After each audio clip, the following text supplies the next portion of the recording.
कामती हो, जितने भी हमारे साथ पार्टिसिपेंट मौजूद हैं और जितने यूट्यूब पर या फेसबुक पर या किसी भी तरीके से सवाल को सुन रहे हैं। आज खुदा इस कलाम के वसीला से मुझे और आप सबको तौफीक बख्शे कि हम इस कलाम पर अमल पैरा करके खुदा के नाम को जलाल देने का सबब ठहरे। आइए आज हम बरकत के वसीला से सीखेंगे कि हम खुदा से किस तरह बरकत पा सकते हैं और बाइबल में ऐसे कौन से तरीक़ेकार हैं जिसकी पैरवी करते हुए हम बरकत को रिसीव कर सकते हैं। खुदा ने हर एक बदन के लिए अलग से बरकत रखी हुई है। खुदा ने जिसको भी पैदा किया उसके लिए अलग से मनसूबा खुदा का मौजूद है। खुदा की बरकत उसके लिए मौजूद है, लेकिन बाज़ औक़ात हम उस बरकत को उस तौर से रिसीव नहीं कर पाते या शायद उस पर अमल पैरा नहीं हो सकते कि हमें वो बरकत मिलती नहीं या बहुत देर हो जाती है बरकत को हासिल करने के लिए। तो बाइबल के अंदर एक बहुत खूबसूरत खुदा ने हमें एक तरीका सिखाया कि हम किस तरह से बरकत ले सकते हैं और किस तरह से खुदा बरकत अपने लोगों को देता है। खुदा बरकत देने में जल्दबाजी नहीं करता। खुदा बरकत देने से पहले बहुत कुछ देखता है, बहुत कुछ परखता है, बहुत कुछ जांचता है, ताकि खुदा जिसको बरकत देने वाला होता है वो उस बरकत की बेकदरी ना करे। आइए हम खुदा उनके जिंदा कलाम अक़दस में से पैदाइश की किताब उसका 12 बाब और उसकी पहली आयत से हम अब्राहम के तलक से सीखेंगे कि अब्राहम को इस बरकत को जो खुदा ने उसे देनी थी, जिसका वादा खुदा ने उसके साथ किया, उसको कितने साल इस बरकत को रिसीव करने में लगी, कितनी देर उसको लगी और क्या कुछ उसको इसके लिए करना पड़ा। तो हमें लिखा है, और खुदा ने अब्राहम से कहा कि तू अपने वतन और अपने नातेदारों के बीच से और अपने बाप के घर से निकलकर उस मुल्क में जा जो मैं तुझे दिखाऊंगा, और मैं तुझे एक बड़ी कौम बनाऊंगा और बरकत दूंगा और तेरा नाम सरफराज करूंगा, सो तू बायसे बरकत होगा। तो उनके कलाम अक़दस का पढ़ा सुना समझाना हम सबके लिए बायसे बरकत ठहरे। खुदा जो अब्राहम से वादा करता है वो एक नहीं है। उस बरकत के साथ खुदा उसे और बहुत सारी बरकत भी देने वाला है। जैसे कलाम में लिखा है कि मैं तुझे एक बड़ी कौम बनाऊंगा, और दूसरी बात बरकत दूंगा और तेरा नाम सरफराज करूंगा, सो दुबाई से बरकत होगा। और एक वादा इसके साथ और भी है कि जो तुझे मुबारक कहेंगे वो बरकत पाएंगे, मैं उनको बरकत दूंगा, और जो लानत करेंगे मैं उन पर लानत करूंगा, और तेरे जमीन के सब कबीले तेरे वसीला से बरकत पाएंगे। असल में ये सरफराजी है कि खुदा उस बरकत को किस तरह से उसकी जिंदगी में बढ़ाता है। जब अब्राहम को खुदा बुलाता है तो उसकी उम्र 75 ईयर्स है, 75 साल। और खुदा को पसंद आया कि तारा के घर से अब्राहम को ले, क्योंकि अब्राहम का बाप जो था वो बुत परस्ती करता था, वो बुत बनाता था, और उस दौर के बादशाह नमरूद के मंदिरों के अंदर वो बुत रखे जाते थे। और अब्राहम शायद इस जुस्तजू में था कि अगर बुत ही खुदा है तो खुदा कौन है, ये कायनात को तख्लीक करने वाला कौन है। ये बुत तो ना हिल सकते हैं, ना बोल सकते हैं, ना खा सकते हैं, ना पी सकते हैं, ना हरकत कर सकते हैं। ये तो एक जगह पर स्टिल खड़े हैं, लेकिन वो कौन है जिसने आसमान और जमीन को खलक किया, जिसने इंसान को पैदा किया, जिसने जमीन पर इतनी खूबसूरती पैदा की है, जिसने पहाड़ समुंदर सब कुछ बनाया है, वो कौन है? अब्राहम उसकी तलाश में था और खुदा को यही बात उसकी पसंद आई कि ये मुझे तलाश कर रहा है, तो जरूर है कि मैं इसे अपना आप दिखाऊं। खुदा ने उससे ही कहा कि तू अपने बाप के घराना को छोड़ दे और अपने रिश्तेदारों को, नातेदारों को, अजीजों कारब को, दोस्तों को, सबको छोड़कर बाहर आ जा, तो मैं तुझे बरकत दूंगा, मैं तुझे बढ़ाऊंगा, मैं तुझे सरफराज करूंगा, इस वसीला से तो भाई से बरकत होगा। अब्राहम के सामने ये बहुत बड़ा चैलेंज था, अपने माँ बाप को छोड़ना, अपने रिश्तेदारों को छोड़ना, अपने घर बार को छोड़ना, और फिर ये भी कि उसे पता नहीं है कि उसे जाना किधर है, उसके मंजिल कौन सी है। खुदा ने उसे मंजिल का तयन नहीं किया कि तूने कहाँ जाना है। खुदा ने सिर्फ उसे यही कहा कि तू इस मुल्क में जा, जो मैं तुझे दिखाऊंगा। दिखाया नहीं है, उसके सफर का पता नहीं है कितना सफर है, उसमें कितनी दुश्वारियां होंगी ये नहीं पता, कितनी मुश्किलात आएंगी ये नहीं पता, कैसे गुजर बसर होगी ये नहीं पता, किसी चीज का इल्म नहीं है। लेकिन उसने खुदा की बात को सुनकर उस पर अमल किया। सबसे पहली बात जो अब्राहम की खुदा को पसंद आई कि ये बंदा रिसर्चर है, ये तलाश में है। और दूसरी बात उसे पसंद आई कि खुदा ने उसे कहा कि आजा, मैं तुझे बरकत दूंगा, मैं तुझे अपना आप दिखाऊंगा। और उसने दूसरी बात नहीं की कि मैं कितना खर्चा मेरे पास होना चाहिए, कितने दिन लगेंगे, कितना सफर मुझे तय करना पड़ेगा, कितनी मुश्किलात आएंगी। खुदा से कोई सवाल ऐसा नहीं किया, बल्कि वो खुदा की बात को लेकर चल पड़ा है। और खुदा 75 साल की उम्र में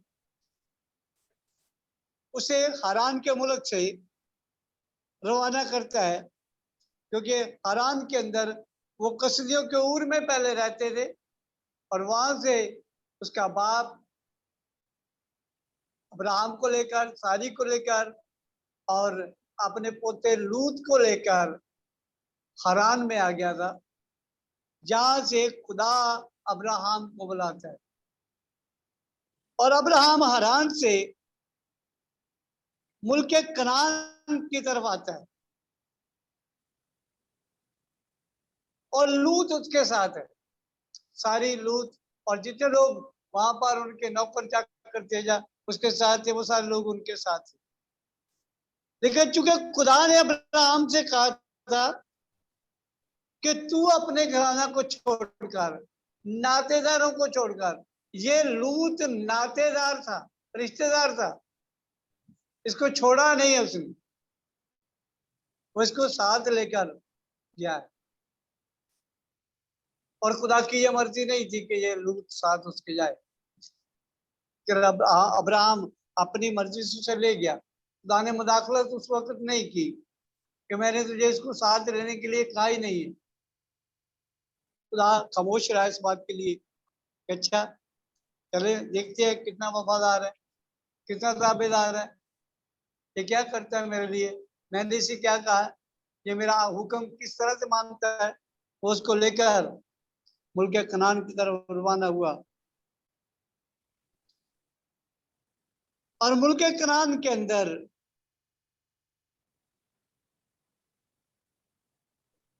अब्राहम उस मुल्क में जो यानी यहाँ पर कुनानी थे, वहां से गुजरता हुआ सिकम के इलाका में गया,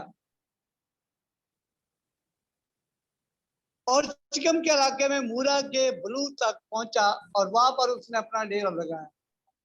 सबसे पहला पड़ाव उसका जो था वो मूरा का बलूत था, और वहां पर उसने एक बहुत अच्छा काम किया, अपनी कमिटमेंट खुदा को दिखाई है कि उसने वहां पर एक कुर्बान गाह बनाई,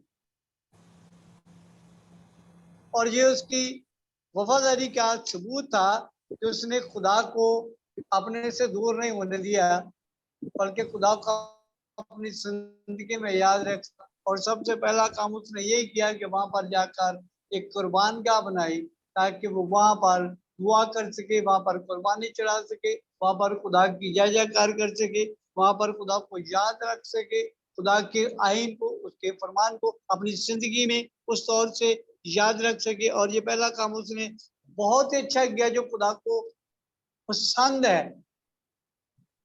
और मैं इसके बारे में जहां भी देखता हूँ वहां पर मुझे लगता है कि यहाँ पर ये जाता है, वहां पर मसबा बनाता है, वहां पर कुर्बान गाह बनाता है, और वहां पर खुदा के हुजूर में झुकता है, खुदा को सजदा करता है। लेकिन बहुत सारी कमियां इस सफर में इसके साथ भी थी, बहुत सारी नाकामियों का भी इससे सामना करना पड़ा। लेकिन वहां पर लिखा है कलाम में कि अब्राहम ने एक कुर्बान गाह बनाई। तब खुदावंद ने अब्राहम को दिखाई देकर कहा कि ये मुल्क मैं तेरी नस्ल को दूंगा। वहां पर खुदा ने पहली बार अब्राहम को दिखाई देकर कहा कि ये मुल्क मैं तेरी नस्ल को दूंगा।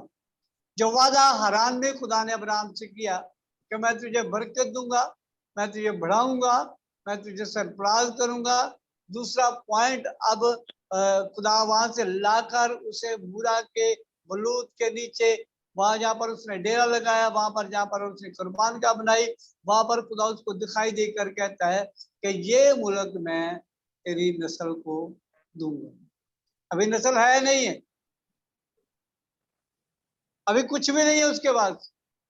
लेकिन खुदा उस वादे को दोहराता है, उस बरकत को जो खुदा उसको देने वाला है उसको दोहराता है। और फिर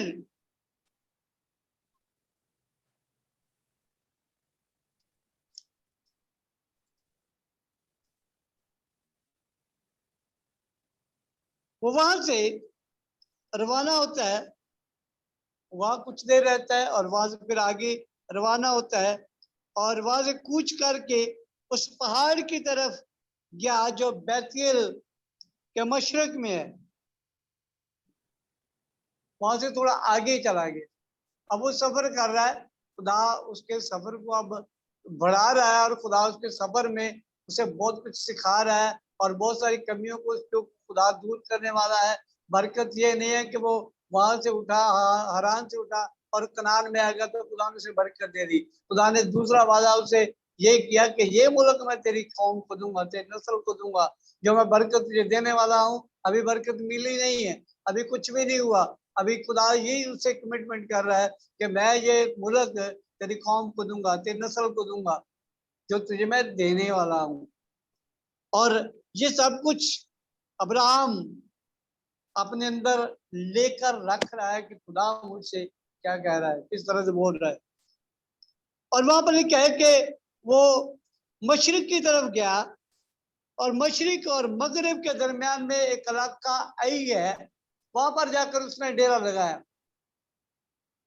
और जब उसने वहां पर डेरा लगाया तो वहां पर भी जाकर उसने कुर्बान गाह बनाई। और ये दूसरी कुर्बान गाह है जो वहां पर जाकर बनाता है, यहाँ पर डेरा लगाता है, वहां पर सबसे पहला काम ये करता है कि खुदा के लिए कुर्बान गाह बनाता है, ताकि खुदा की इबादत की जाए, खुदा के साथ कमिटेड रहा जाए, खुदा की फरमाबरदारी की जाए। खुदा की किताब, खुदा को अब्राहम की पसंद थी कि ये जहाँ जाता है मजबा बनाता है, वहां पर जहाँ जाता है कुर्बान का बनाता है, जहाँ जाता है वहां पर खुदा के लिए वो घर तैयार करता है, बेशक छोटा सा होता है, यहाँ पर वो बैठकर खुदा की बंदगी करे, खुदा की इबादत करे। और वो फिर वहां से, अभी सफर उसका खत्म नहीं हुआ, अभी वो बरकत आई नहीं है, बरकत मिली नहीं है जिसका वादा खुदा ने किया है। वहां से वो जनूब की तरफ सफर करता है, क्योंकि एक इलाका में काल पड़ गया, और उस काल से बचने के लिए अब्राहम ने मिस्र का रुख किया, मिस्र में गया। और मिस्र में जाकर एक सीखने वाली बात यह है मेरे लिए कि अभी मिस्र में दाखिल नहीं हुआ तो अपनी बीवी से कह रहा है, सारी से कह रहा है, अभी तक वो सारी है, अभी सायरा नहीं बनी, ना ही अब्राहम बना है, अब्राहम ही है अभी भी। और वो अपनी बीवी से कह रहा है कि मिस्र में हम जा रहे हैं।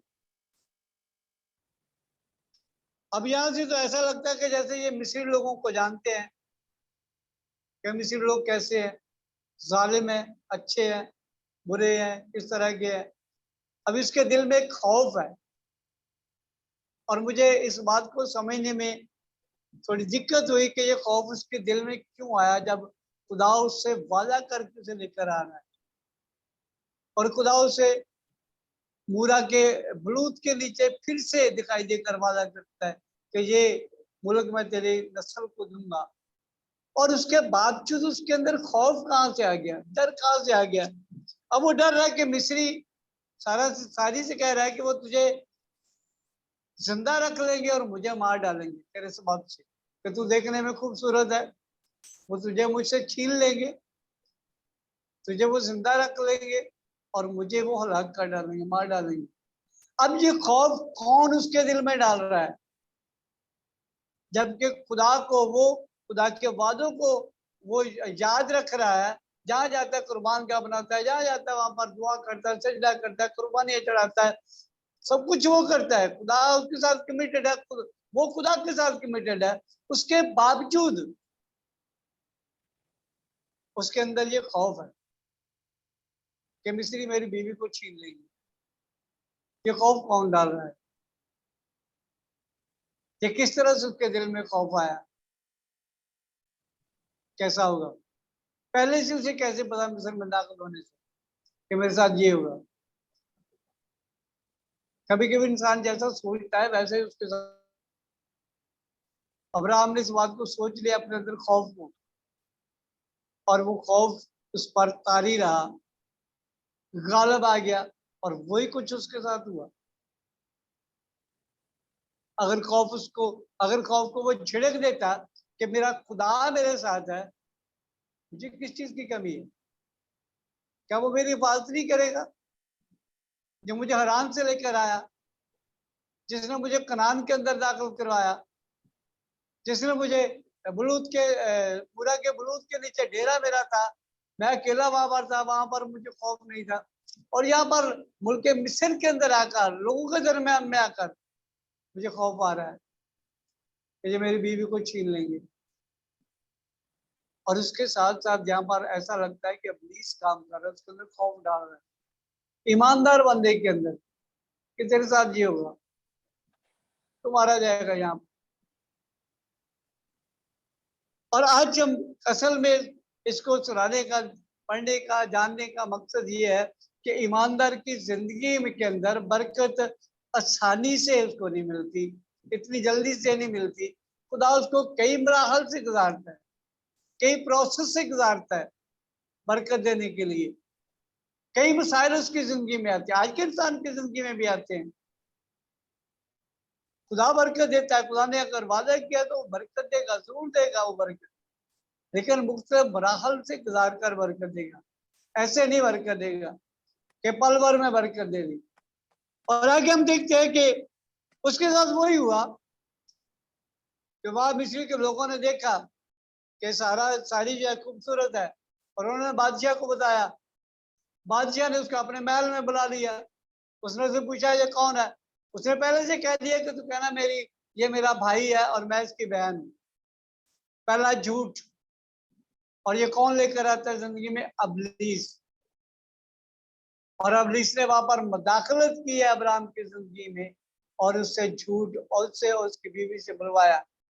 सबब क्या था कि कई चीजें ऐसी थी जो अब्राहम को नहीं करनी चाहिए थी, उसने शुरू से ही की है, और उसको वो जानता भी नहीं था कि ये मेरा कसूर है। तो उन्होंने कहा रिश्तेदारों को छोड़ दे, नातेदारों को छोड़ दे, साथ लेकर नहीं जाना। लेकिन उसने साथ लिया उनको, और वही उनके लिए मसाइल क्रिएट कर रहे हैं वहां। और उन्होंने उसकी बीवी को महल में पहुंचा दिया, और महल में पहुंचाने के बाद बादशाह ने उसे बहुत सारे इनाम दिए। उसे भेड़ बकरियां दी, गधे बैल दिए, लौंडियां दी, नौकरानी दी, बहुत कुछ दिया। और अब्राहम वहां पर मालदार हो गया, लेकिन खुदा को वहां पर इंटरफेयर करनी पड़ी। खुदा ने वहां पर मुदाखलत की है। अब्राहम से गलती हो गई, लेकिन ये बरकत जिसको मिलने वाली है, ये कहीं यहाँ पर स्टॉप ना हो जाए। खुदा ने फिरौन के घराने के अंदर मुदाखलत की, और फिरौन को रात को ये बात उस पर बावर करवा दी कि ये नबी की बीवी है। अगर तूने इसे छुआ तो मैं तेरी नस्ल बर्बाद कर दूंगा।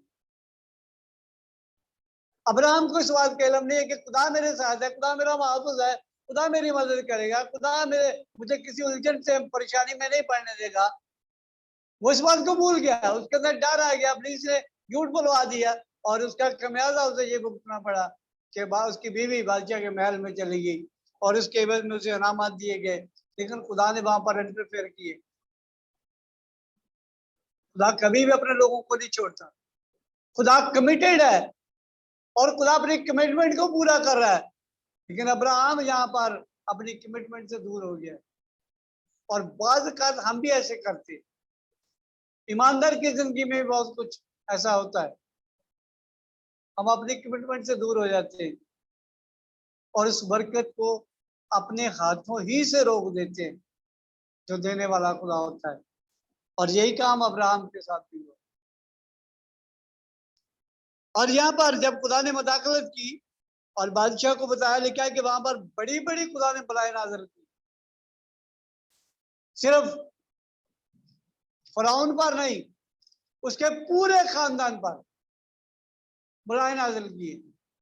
और खुदा ने उसे सिखाया कि ये नबी की बीवी है, ये मेरा ममसू है, मेरा बंदा है, जिसको मैं निकाल कर लेकर आया हूं, जिसकी बीवी को तूने छीना। अगर तूने से छुआ तो तेरा खानदान बर्बाद हो जाए, मैं इसे नहीं छोड़ूंगा। तब अब्राहम को बादशाह ने बुलाकर कहा, तूने मुझसे झूठ क्यों बोला? अब खुदा फिरौन को बता रहा है कि ये झूठ बोल रहा है। उसने कहा, तूने तो कहा था ये मेरी बहन है, इसीलिए मैंने इसे अपनी बीवी बनाया, तूने मुझसे झूठ क्यों बोला? बाज़ औक़ात हम खुदा के साथ कमिटेड होते हुए झूठ बोलते हैं, खुदा की प्लानिंग होते हुए झूठ बोलते हैं, खुदा के मनसूबा के अंदर रहकर हम झूठ बोलते हैं, और खुदा बरकत को रोक देता है, डिले कर देता है। सॉरी, रोकता तो नहीं, डिले कर देता है। रोक कुछ वक्त के लिए स्टॉप कर देता है कि अच्छा अभी और मुराल है जो तेरी जिंदगी में आएंगे, ताकि मैं जान लूं तो कैसा है। ऊंच नीच हर इंसान की जिंदगी में आती है, लेकिन खुदा ने हर एक जिंदगी के लिए अलग से मंसूबा रखा हुआ है, अलग से खुदा की प्लानिंग है, अलग से खुदा का हर जिंदगी के लिए कराता है तो उसे क्या करवाना चाहता है।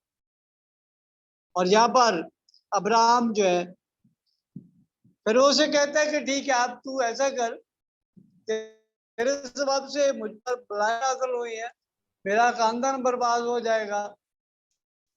तू जो कुछ मैंने तुझे दिया, भेड़ बकरियां, ऊंट, गधियां, लौंडियां, नौकर, सब कुछ ले जा, और क्या कर, यहाँ से निकल जाए। अब वो वहां से गलती अब्राहम की थी, लेकिन एक गलती के सबब से हम एक और चीज देखते हैं कि खुदा ने वहां पर उसको मालदार और बना दिया। खुदा का मनसूबा हम नहीं जान सकते, खुदा की प्लानिंग क्या है, खुदा का देखने का, जांचने का, परखने का तरीका क्या है। वहां पर एक तरफ तो खुदा में भी गुस्सा भी वो होगा कि तूने झूठ क्यों बोला, लेकिन उसके एवज में खुदा ने उसे मालदार भी बना दिया, और वो सारा माल लेकर फिर बैतूल को आता है,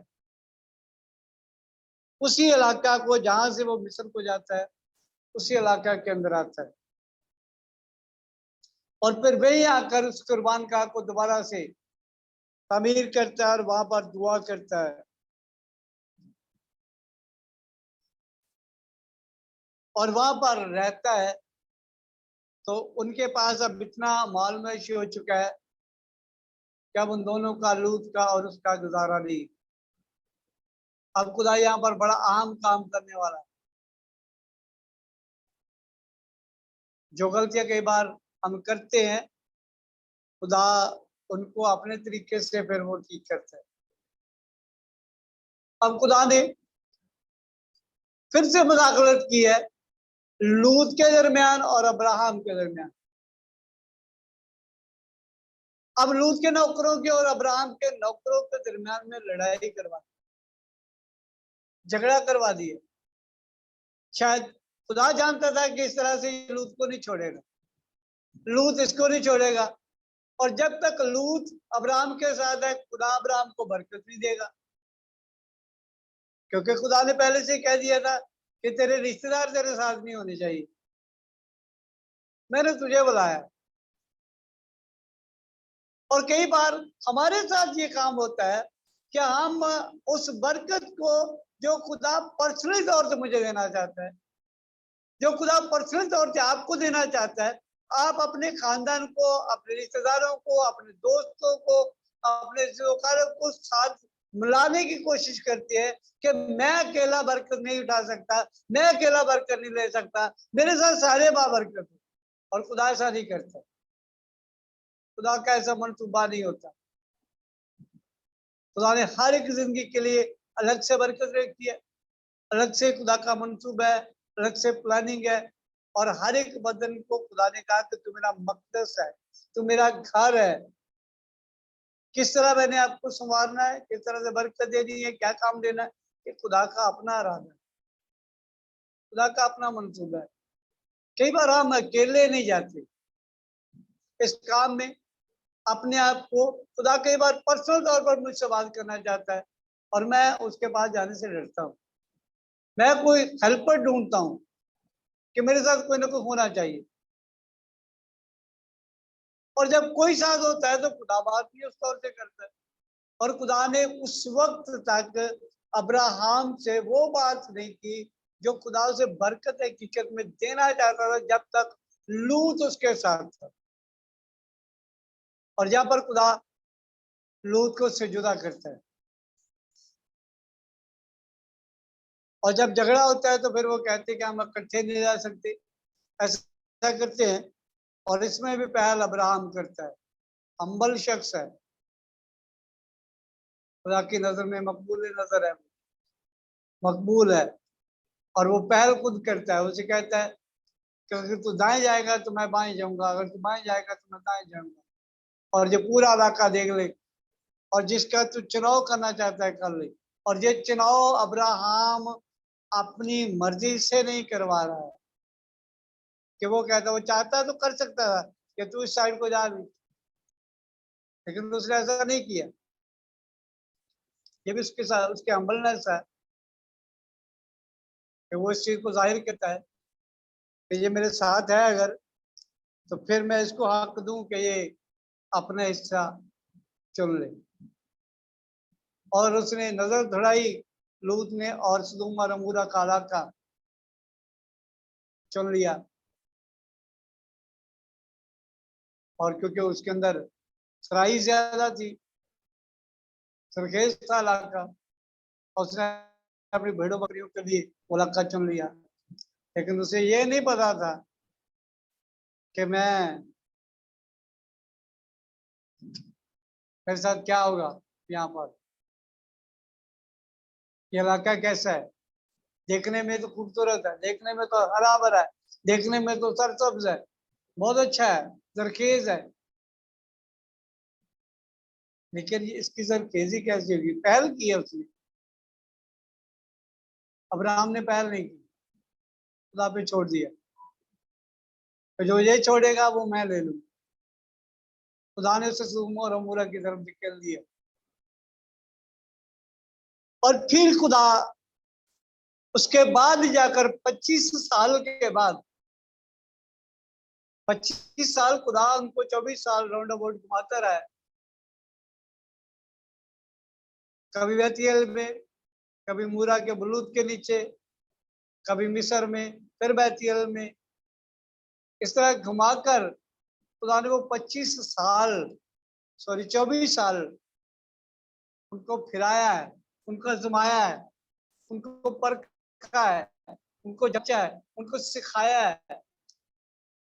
तब जाकर खुदा ने उस वादा को पूरा किया, उस बरकत को उस पर जाहिर किया।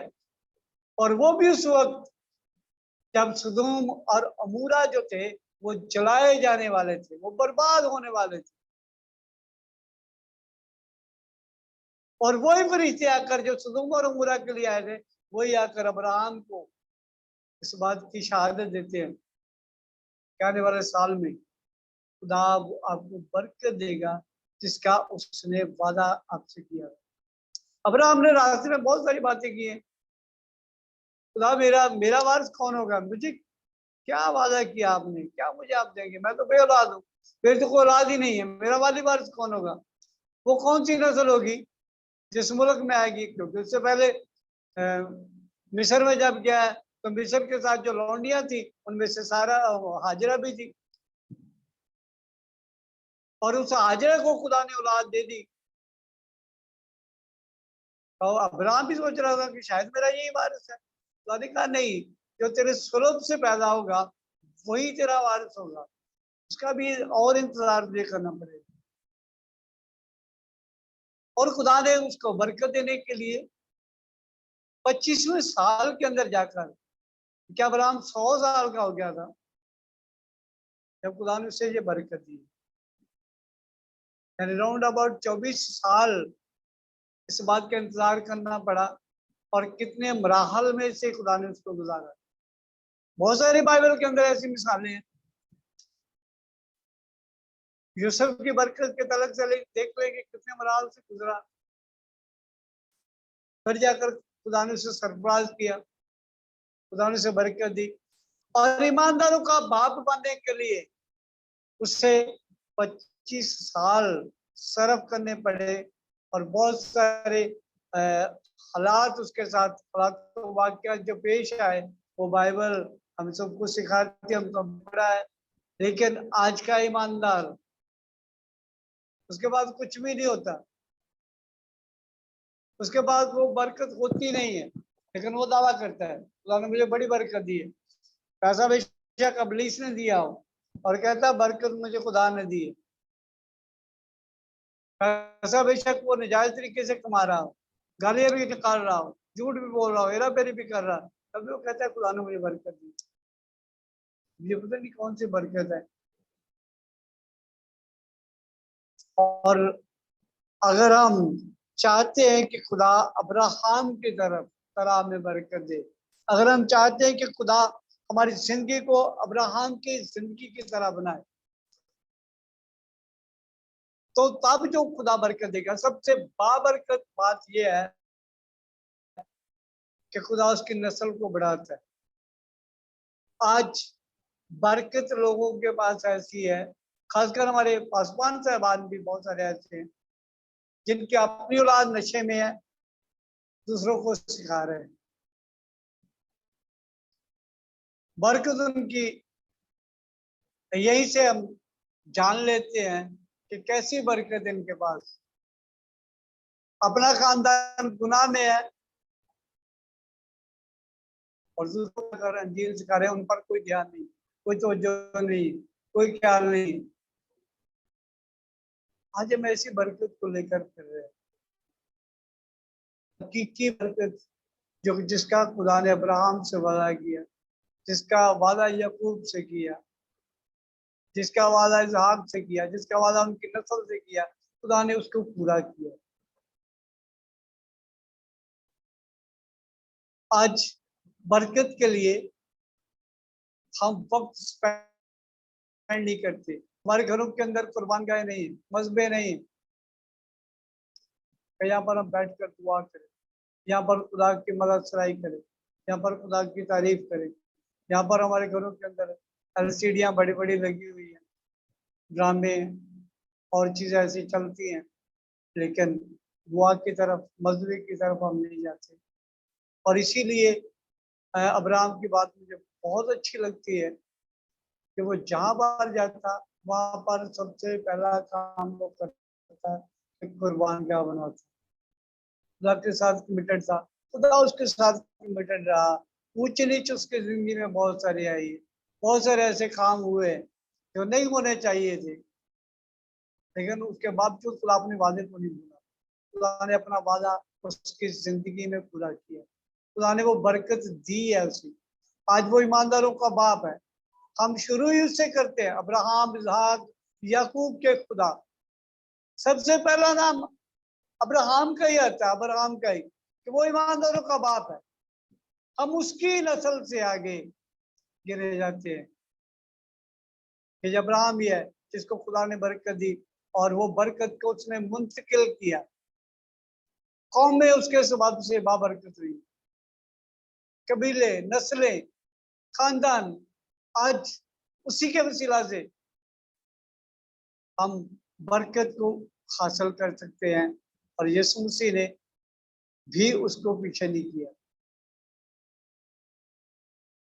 यह नहीं है कि उसकी इस खिदमत को रद्द कर दिया, बल्कि उसने कहा मैं अब्राहम से भी पहले था। लेकिन आज हमें बरकत लेने का, अगर बाइबल हमें कोई तरीका सिखाती है, और बहुत सारे तरीके हैं, लेकिन आज मुझे ये अच्छा लगा कि हम बरकत के लिए इतनी जल्दी ना करें, बल्कि कोशिश करें कि हम मुख्तलिफ मराहल से गुजरें। हम अपने आप बदन को ऐसी कुर्बानी के लिए पेश करें जो खुदा की शान के मुताबिक, जिससे हमें पता चले कि हम बाबरकत हैं, जिसे पता चले कि आप खुदा के आइन को मानने वाले हैं। तो जरूरी बात है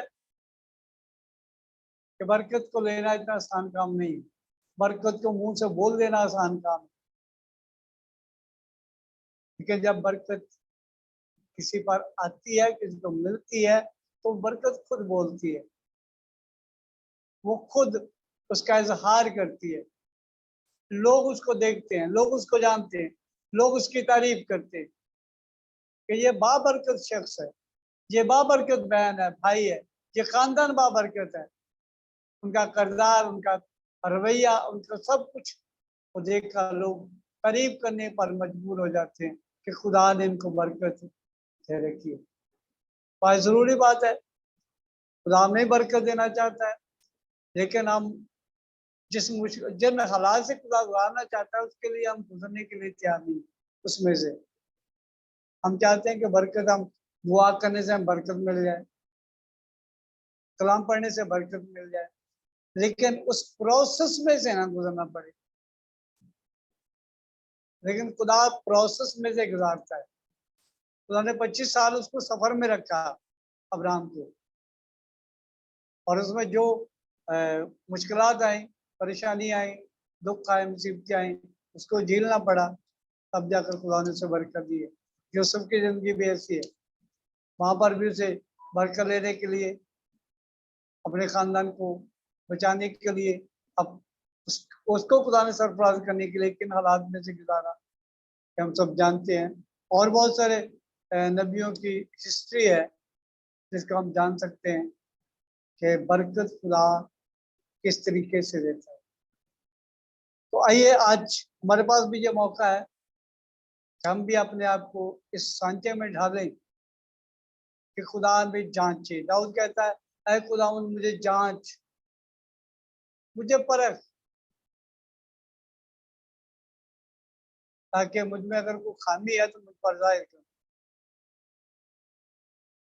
आज हमें भी जरूरत है कि हम अपने आप को खुदा की हजूरी में ढालें, उस सांचे में ढालें, खुदा अपनी मर्जी से हमें इस्तेमाल करे, और फिर खुदा जो बरकत देगा वो दुनिया देखेगी और आप भी देखेंगे क्या बाबरकत है। खुदा के कलाम के वसीला से मुझे और आप सबको बरकत दे। आमीन। आमीन आमीन। आमीन।